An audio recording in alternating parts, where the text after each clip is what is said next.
আসসালামু আলাইকুম, সবাইকে স্বাগতম জানাচ্ছি শ্রাবণ ব্লগসে। তো আজকে হচ্ছে রমজানের শেষ শুক্রবার, তাই ভাই ব্রাদার সবাই মিলে প্ল্যান করলাম ইফতার পার্টি করা যাক। তো যেই কথা সেই কাজ, চলে আসলাম স্বপ্নতে ইফতারের কেনাকাটা করার জন্য। তো ইফতারে আজকে আমরা মহব্বতে শরবত খাবো, তার জন্য মিল্ক আইটেমগুলো কিনছিলাম স্বপ্ন সুপার শপ থেকে। তো আমাদের প্রয়োজনীয় জিনিসগুলো কেনাকাটার পালা শেষ, এখন পেমেন্ট করবো। পেমেন্ট করে বের হয়ে যাবো স্বপ্ন সুপার শপ থেকে এবং চলে যাবো হচ্ছে বাসায় গিয়ে এখন এগুলো রেডি করতে হবে। তো চলে আসলাম বাসায়, এখন আমাদের মহব্বতের শরবত রেডি করার পালা। আমি এবং আমার বন্ধুরা মিলে কিভাবে মহব্বতের শরবতটা রেডি করি আপনারা তা দেখতে থাকুন।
বাজারে এসে ওয়ান টাইম প্লেট কিনলাম সবার জন্য এবং এখন আলুর চপ, বেগুন এগুলো নিচ্ছি।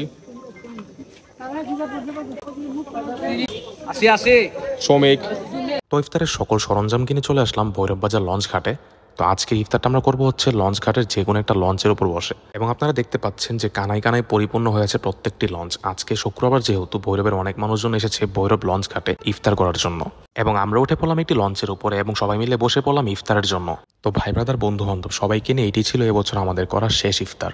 জানি না পরের বছর থাকবো না কিনা, যদি আল্লাহ রিজিকে লিখে থাকেন তাহলে অবশ্যই আবারও সবাইকে নিয়ে একসাথে হবো। তো আমাদের আজকের ব্লগটি ছিল এতটুকু পর্যন্ত। ব্লগটা আপনাদের কাছে কেমন লেগেছে অবশ্যই কমেন্ট বক্সে জানাবেন।